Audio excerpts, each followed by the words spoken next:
I'm one of the, I'm the internal vice president for the Black Student Union here on campus. This upcoming Friday, we have an event, and it's called the Black Revolution on Campus. The author, Miss B.O.D., is coming from Chicago. She's going to be talking about her book, and it's basically a really cool timeline of the different Black student unions throughout history that I'm not going to say because he'll correct me, that she like kind of documented a history that wasn't told about the Black student union. Like you can correct me later. And Mr. Harris will be on the panel, so we're also going to have a panel. It's the 22nd, so not this coming Friday, which there is an event at the U of O, which you can attend that I'm presenting at as well, but for extra credit, writing it up as a reaction paper, but you could also do that here with the 22nd event too. Yeah, so the event's going to be on the 22nd from 4 to 5 at the downtown center.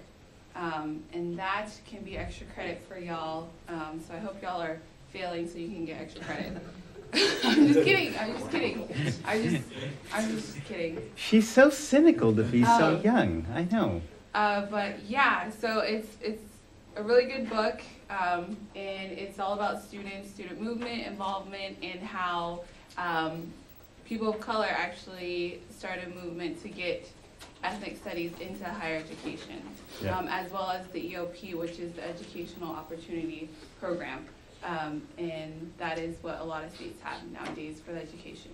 But yeah, so if y'all want to go to the event, it's extra credit. And Mr. Harris has more information. But the book is called The Black Revolution on Campus. So thank you. Thank you, Madeline.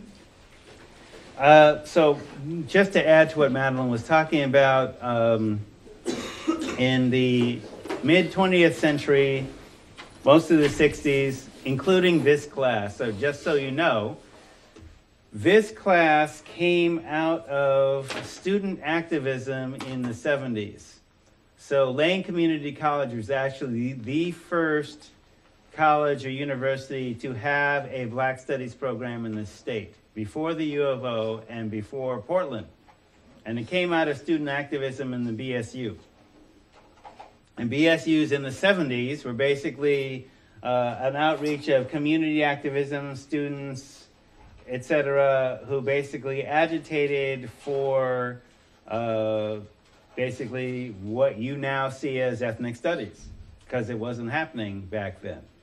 This actually started, I mean, there have actually been several movements, and we'll actually study that a little bit more in depth when we get to the 70s next term, the 60s and 70s next term. But as an example, you have a king holiday.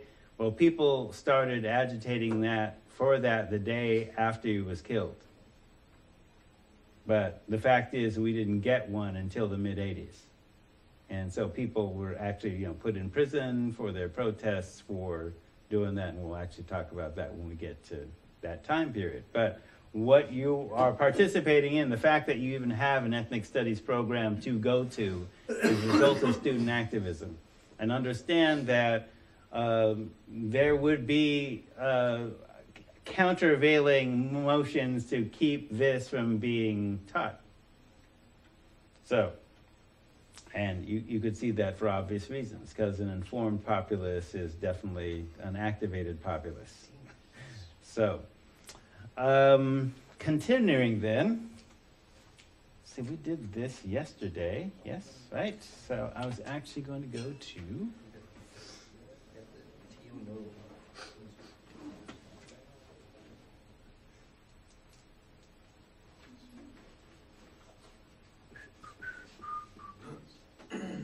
Berlin Conference, Daughters of the Dust. Okay, here we go.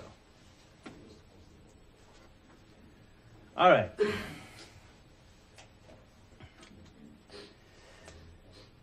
This, as you've seen, I basically tend to honor most of my different heritages. I'm only 1/32 white. You can't really tell. Somebody actually called me a hippie, which I said, hippie's relative. Maybe for you, I'm a hippie, but for other folks, I ain't. So, whatever. There are 3 tests brought to Native people: the Bible, the bottle, and the casino. Now, this is a Native elder that basically is talking about, I had, in my work as a drug counselor, in my consultant practice, recognizing, this is another thing that we'll come to more in detail in the 90s when we get to the 1990s. Basically, people were figuring out that just say no ain't working. It ain't even working for white people, and it definitely ain't working for us as people of color, because we have kind of different pressures going on. So we started basically doing what I call culturally specific prevention. That is, out of our science, what are we looking at? And we're not just looking at substance abuse as a problem, because according to the data, we're not using the substances, but we might be dealing them. Okay? Even though we have that whole thing with crack babies and all that kind of stuff. So the three tests that this Native elder identified was the Bible, the bottle, and the casino. Now, he didn't have the analysis to really talk about this, but being a black Indian, I did. All right?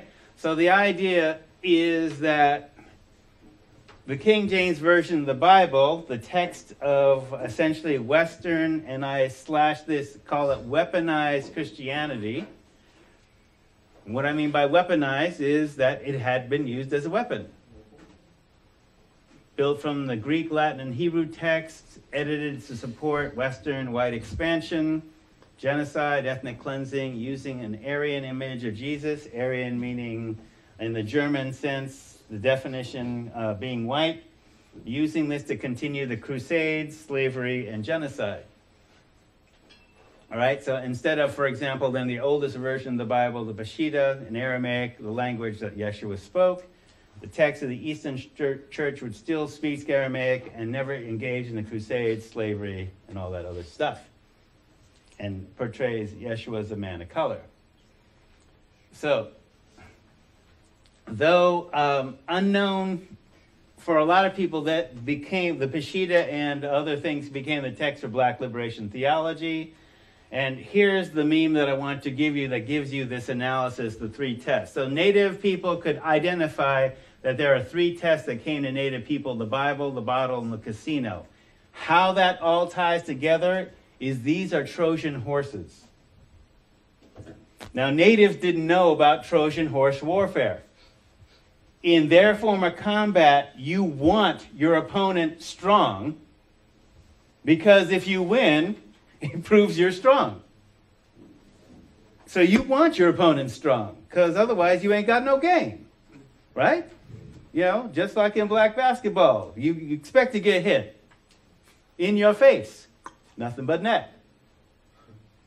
Okay? No blood, no foul. Right? You got to be strong. You don't even notice that you got hit. Right? So, Trojan horse warfare. Weapons disguised as gifts. All right? So, when I talk about weaponized Christianity, the Bible, and particularly the King James Version of the Bible, gives you the reason to erase Native spirituality, or any spirituality that basically contradicts the Bible, anywhere it's encountered. Okay? Now, we were at Troy, black people. So we understand there's an old saying about beware of Greeks bearing gifts. Black people were at Troy, witnessing that bad battle. I'm sorry if the Brad Pitt movie did not show any black people there, but you know who greenlit that, and that's not going to be the actual history. Did you see it? Yeah, of course. I basically look at all that popular culture because I say, okay, this is BS. You know? Like, I admit I liked parts of Django where they kill the slavers. I mean, I'm not nonviolent like that. But I also recognize when they show Jamie Foxx wearing shades, no, You playing now. Right? You know, at the end, he's wearing shades. They didn't have sunglasses back then. Come on. So Tarantino's playing with us in lots of different ways. So the meme is Trojan horse warfare, a weapon disguised as gifts. So the Bible erases indigenous spirituality for colonized religion, and then the whole Willie Lynch thing, which if you're aware of that Willie Lynch letter, basically that's a weapon disguised as a gift. It's basically, you pit the old black against the young black, pit the light-skinned black against the dark-skinned black, put the field black against the house black. Find any kind of difference and exploit it, divide and conquer. And I can give you the Willie Lynch letter, but you can also Google it. It's actually fairly standard in the canon, right? So Willie Lynch letter is itself Trojan horse warfare. So Trojan horses, weapons disguised as gifts, smallpox blankets, weaponized Christianity. So even if it's only in its interpretation, even though, so again, Martin Luther King and the Ku Klux Klan both use the King James Version of the Bible. So it's not necessarily bad, but it's how it's being used and how it then colonizes your own internal experience and your own belief in your own culture, whatever that culture is. So the idea of the Trojan horse, if you're not familiar with that, is, Troy couldn't be beat because of the walls. They basically gave a weapon disguised as a gift, and the Greek soldiers were hiding inside of it and then burned down the city once the gift was brought inside. In cybernetic warfare, because I don't know if you pay attention to the news, basically the Pentagon is now going out on blast about we are going on the attack with cyber warfare. We ain't waiting for China to attack the New York Times. We are going after them. And because they are coming after us. So now they're just saying that. So it's not just you get an email from somebody and there's a weird link and I hope you know not to, and they say, hi, you, and don't click on it because obviously it's a trap, right? A Trojan horse. So that's where it's used in cybernetic warfare, malware or whatever. So that was the other sense of a Trojan horse. But a weapon disguised as a gift. So Native children were taken away and put in boarding schools during the time that we're talking about, where they were sexually and physically abused, their hair cut, soap or worse put in their mouths if they spoke their native language, and basically they were forced to adopt the King James Version or the Catholic Bible as their new gospel, and basically the doctrine was kill the Indian and save the man. Okay? And it was religious organizations that were running these boarding schools with Native Americans and then also exporting that to the Pacific Islanders. Weapons disguised as gifts.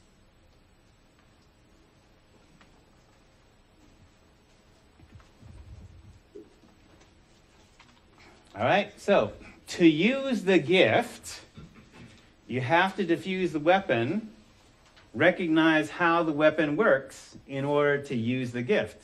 Because otherwise, if you accept the gift without questioning it, it will destroy you. You have to understand how it works. So with the Bible, you have to understand, oh, well, this is coming from an older thing that wasn't a weapon.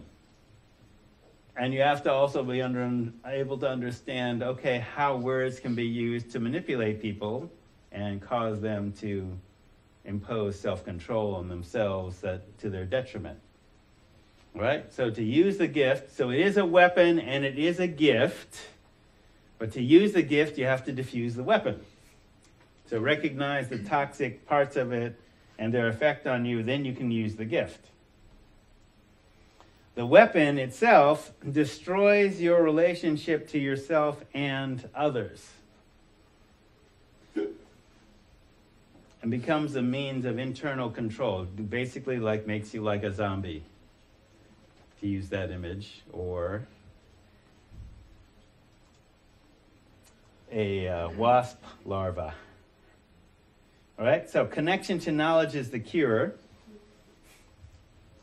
The word guru, besides the late hip-hop artist who should pay attention to his material, he's got some good stuff. GU means dispeller of darkness. RU means bringer of light. So connection to knowledge is the cure.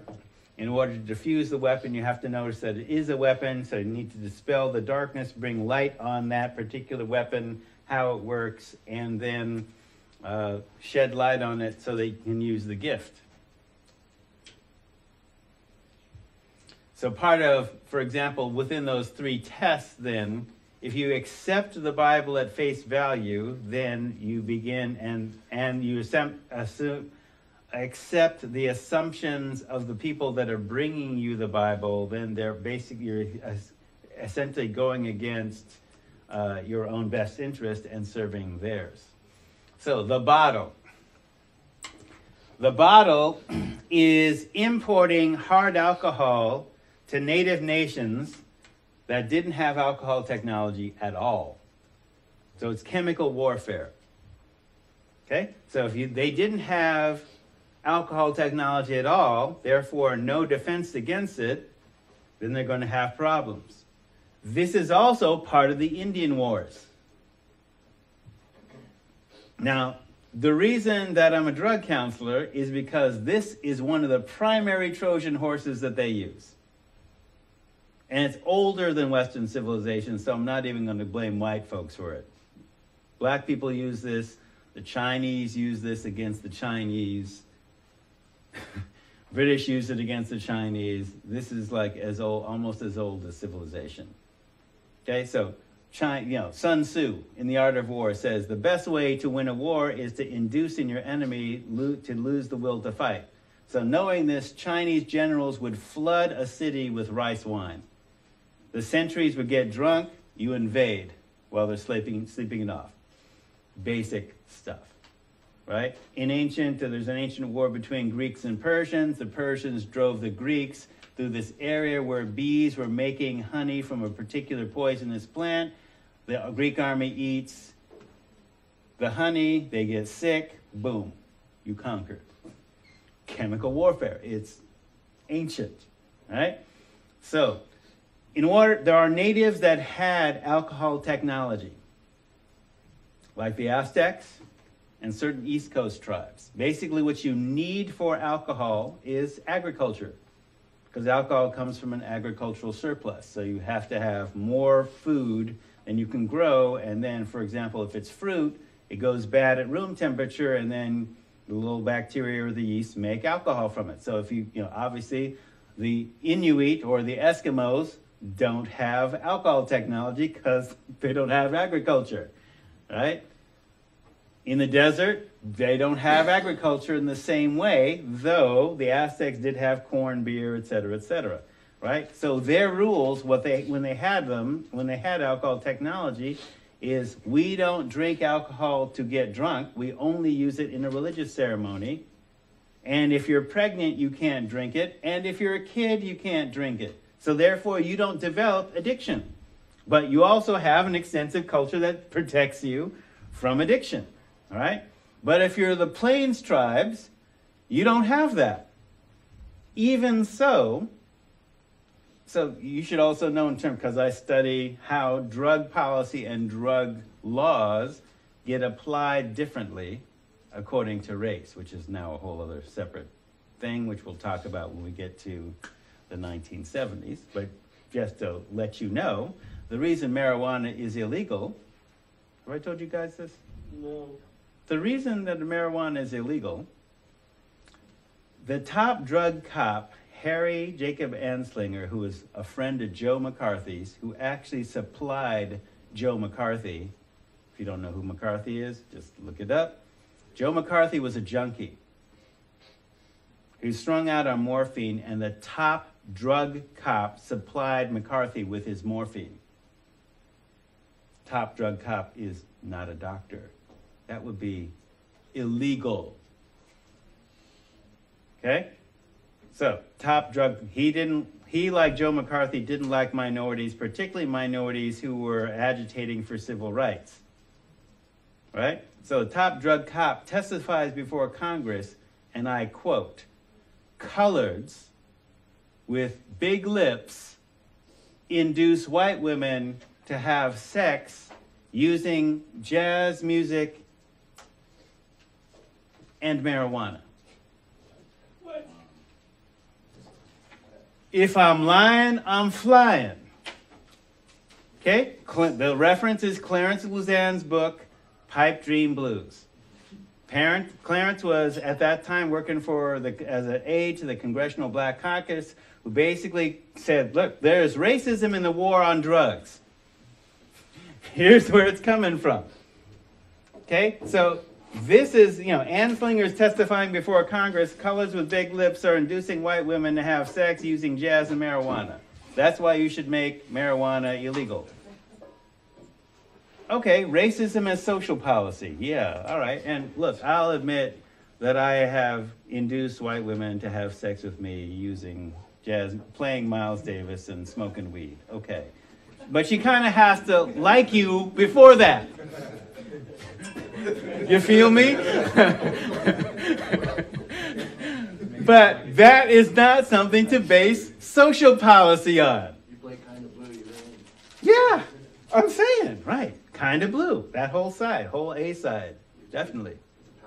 Look, that's why Spike Lee used it. Come on, Spike Lee used it in She's Gotta Have It. That's what he was playing. I mean, does it work or not? Okay, I'm just saying. All right, so wait, that's why you make weed illegal? So what happened is that passed the Marijuana Tax Act, which didn't actually make marijuana illegal. It just taxed products that were made from it, because all the major pharmaceutical houses had a marijuana preparation at the time. Cannabis was part of the legal drugs. And was made illegal not because there was a public health problem, but because of this guy testifying before Congress. Oh, we can't have blacks having sex with white women. Yeah. What was his name again? Harry Jacob Anslinger. So my point about this, in terms of understanding that drug laws are a Trojan horse, okay? Because there's no reason to make peyote illegal. And the reason I was going off on the whole drug law thing is that before 1952, note the date, it was illegal for Native Americans to drink alcohol. Illegal. Before 1952. How long have we had the stereotype of the drunken Indian? Way before that. So here's what would happen. Remember, the United States was in a state of war with Indian nations to conquer and subjugate them, capturing their children and putting them on reservations. Bureau of Indian Affairs agents, which were part of the War Department, flooded reservations with whiskey. It was illegal. With the full knowledge of Congress, they did this. Okay? It was illegal for Native Americans then, to drink. Okay, so it's illegal for them to drink at the time, and that the government, agents of the government, are flooding reservations with alcohol. It was also illegal for Native Americans to practice their religion before 1978, and Bureau of Affairs agents stopped any Native chief or healer that said, no, we are not trading the Black Hills for whiskey.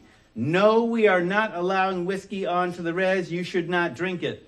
They took those people, and if they didn't kill them outright, imprisoned them as being mentally ill. So what happens when your culture holders who would stop you from getting drunk are removed and the reservation's getting flooded? What do you think is going to happen? Trojan horse. Weapon disguised as a gift. The bottle. And if your culture didn't have any defense, you have no defense. Okay? Same thing happened in black communities with liquor stores. crack, heroin. An addicted population is a controlled population. Certain things are allowed because it's easier to control you if you are controlled yourself, if you're strung out. So some of these policies are developed by the United States against populations of color in the period between the Civil War and the early 20th century and as part of the 20th century, early 20th century. Would Dade City have anything to do with that in the 80s? Say again? Dade City? Where's Dade City? Oh, Miami, right. In the 80s? Yeah. Maybe through that. Yeah, that's part of that too. Okay, so like importing heroin into black communities or allowing the proliferation of liquor stores or crack or whatever. So any tribal leader tried to stop the alcohol was killed or imprisoned as insane. The natives that had sacred or non-addictive alcohol technology had those practices disrupted by the importation of alcohol and the suppression of their indigenous spirituality, which was made illegal. The casino. A third weapon, Trojan horse disguised as a gift. So while a great many cultures have gambling, the weapon of the casino imposes chattel slavery capitalism upon a gift economy.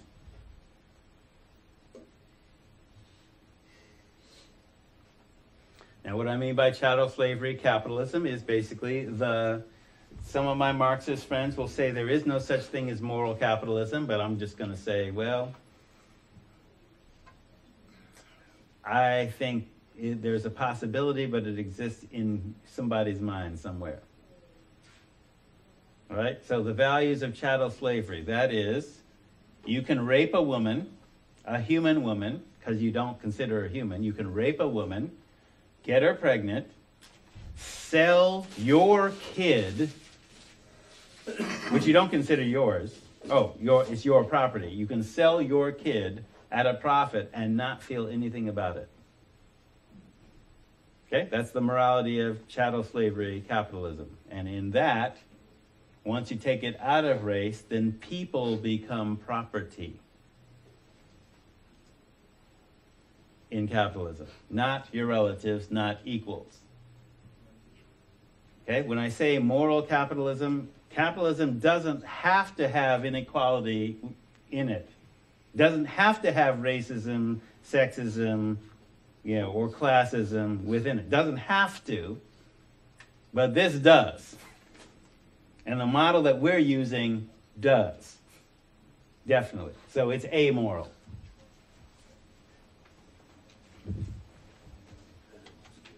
So, in order to participate, recognize tribes in a casino, and this is the weapon disguised as a gift part. Recognize tribes, so that isn't everybody that's there. That's just who I recognize. Now, why would they recognize some people and not others?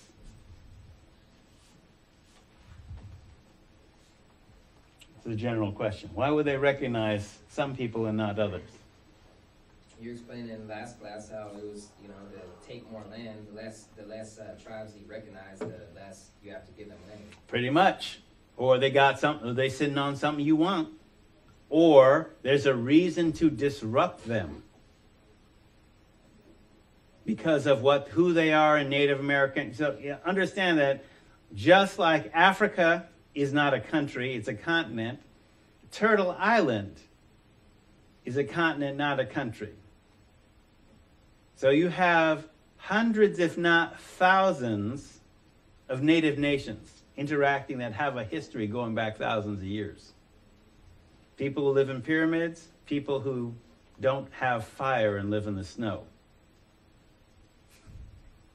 All those technologies and all those kind of economies going all at once. So if you have the equivalent of a Federal Reserve Bank that's doing trading across the continent, you want to disrupt that if you want to take over the continent. So you target those people in particular. So recognized tribes have to give up a piece of their sovereignty, that is the nation-to-nation relationship with the United States. Because remember, how this works is California cannot cut a deal with Japan. California has to go through the United States State Department to cut the deal with Japan. Individual states cannot have a state-to-nation relationship. It's only at the national level. Well, native nations are like that. They can only deal with, they're recognized as domestic dependent nations, they deal with the U.S. government, except in casinos, where the individual state, they have to cut a deal, and you know how this works, cut a deal with the individual state to get a piece of the pie. Okay? And submit to the will of states to have casinos. Right? So you're giving up a piece of your sovereignty. So this is part of the weapon part. And then there's another piece. If you look at how much money, because you might be thinking they'd be banking bank, but think about how big $10 billion is a year. That ain't nothing. Okay, that's all Indian casinos together on the planet making money. So you know they ain't just making $10 billion. That's just all they get. Pequot may have the third largest casino on the planet, and I've been there. So imagine imagine all the buildings on LCC main campus in a single mall.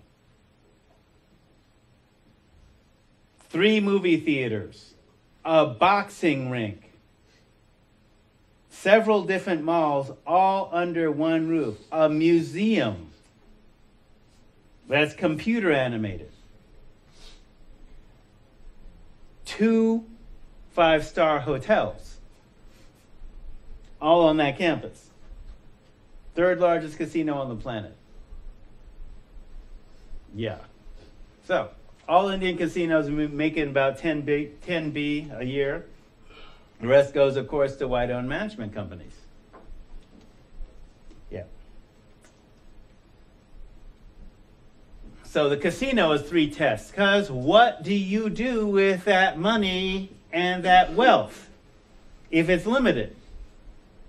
Because you're basically buying into the concept to lift yourselves out of poverty, but the rules are stacked against you doing that. And then, I don't know how many Native friends you have that, get casino money, but they may get a lot, but how do they use it?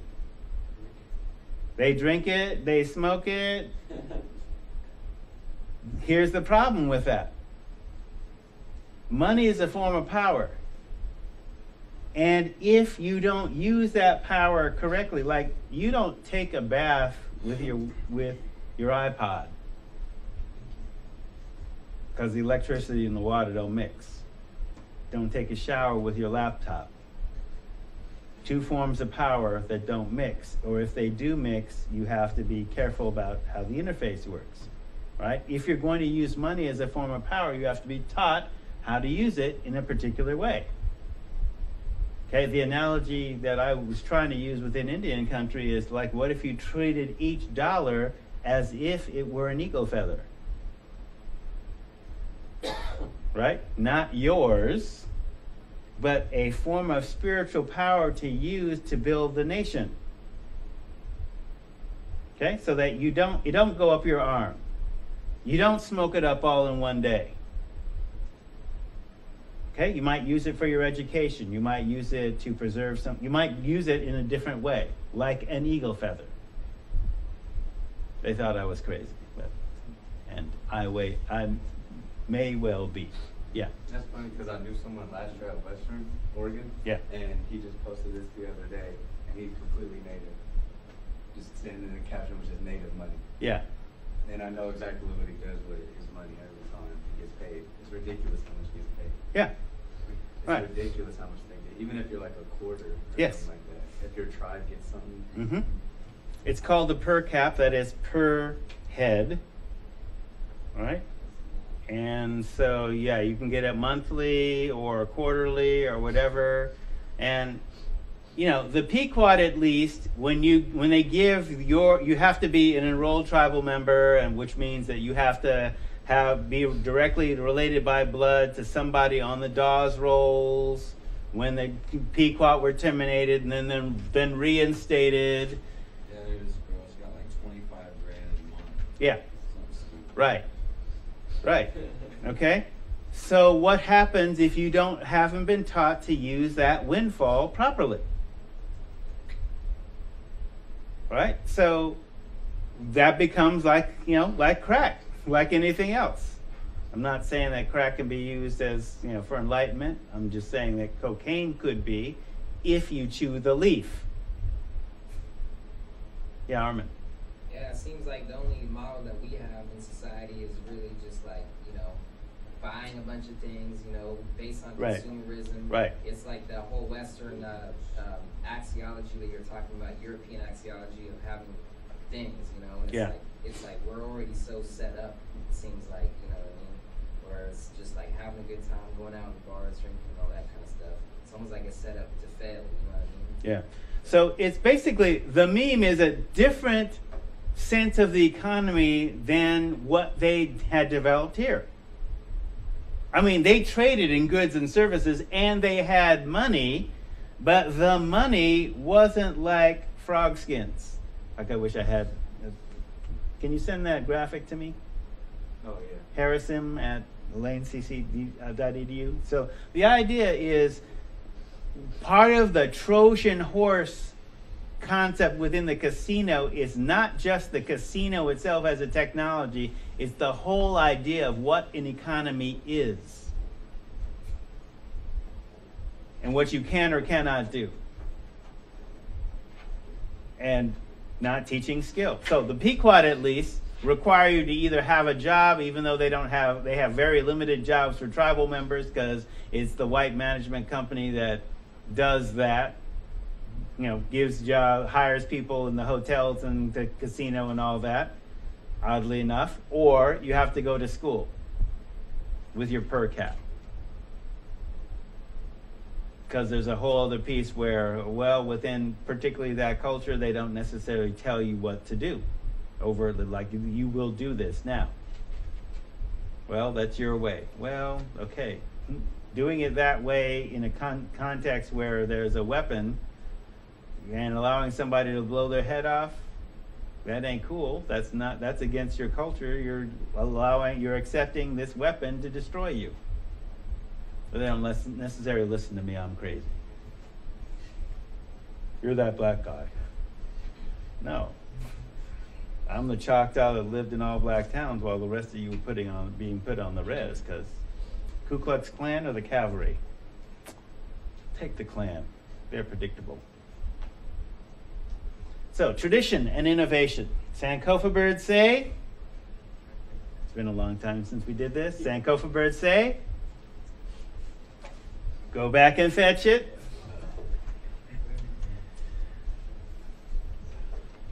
All right. So, what if it don't exist back? You create it now or from the future. Now, you might wonder how you can create something from the future. What goes around? All right. Before it comes, you can bring it happen, right? You can bring it to happen now. If it existed before, or if it's going to exist, if you can conceive it. So sometimes you have to go back to the future. So in the time period that we're looking at coming out of what's called the gay 90s and the 1890s, where there were between 1884 and 1899, 1,700 lynchings.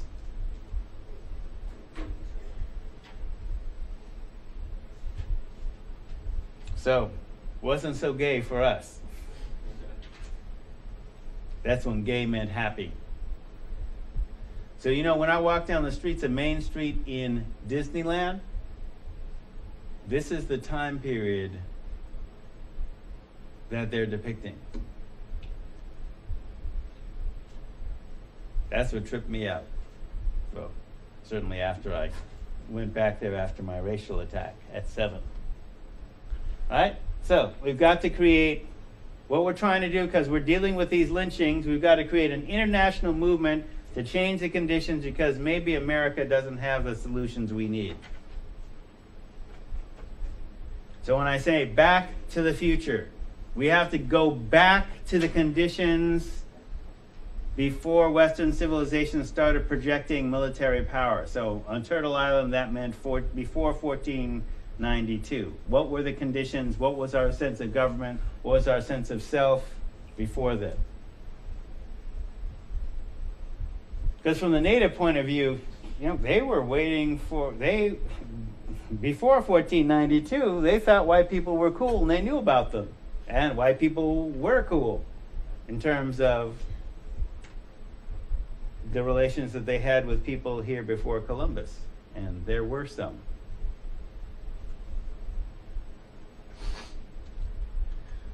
So, rejecting American forms by itself is not enough. We might reject King James Version because of how it's used, but if we don't have access to a Peshitta, then all we can do is reinterpret King James Version in a liberatory context. That's why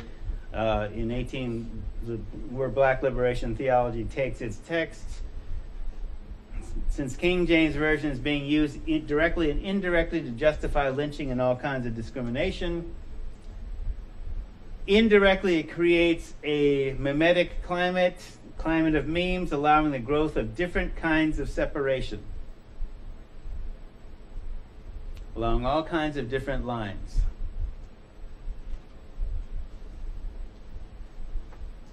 And I'll show you how with Alexander Graham Bell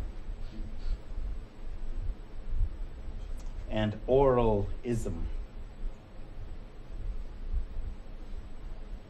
So for example, Alexander Graham Bell taught 2 kinds of sign language by race to prevent race mixing of deaf populations. Now, most people know him as, oh, Alexander Graham Bell, he invented the telephone and all that kind of stuff. Well, he also married a deaf woman and had certain ideas. He was down with, are you familiar with eugenics? Eugenics? Oh, no.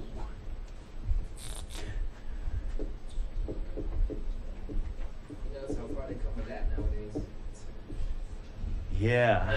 Crazy. All right, eugenics has nothing to do exactly with Eugene, but there are some parallels. So what eugenics is basically, it's a doctrine in which you basically have the concept of race, which is not just skin color, and it's race superiority,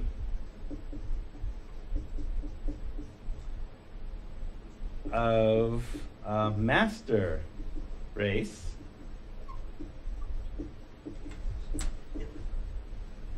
not just Hitler, because this is before Hitler. So it's also not just skin color. You also apply it to whether you allow people that you consider defective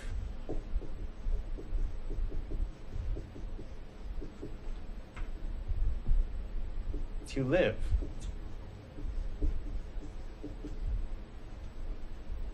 Okay? Rather than say, protect them, foster them, whatever. You sterilize them. Or you kill them. Or you allow them to die. So for example, Margaret Sanger, who founded Planned Parenthood, was down with this.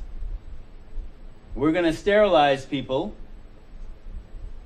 because we don't want people who are inferior to pollute the gene pool.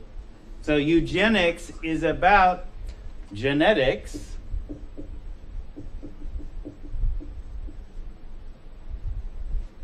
okay, and improving the human race by keeping it pure, by weeding out the defectives. Now, the concept of genetics, I mean, we'd had concept of genetics, but we didn't really understand how genes worked in the 19th century. You could see them kind of under a microscope, but there are certain things that we don't know and didn't know and were ignorant of. Right?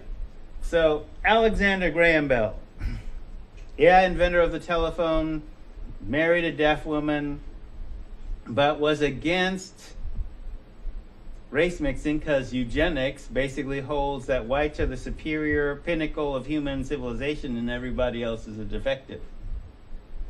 So we don't mix races because that would pollute the gene pool.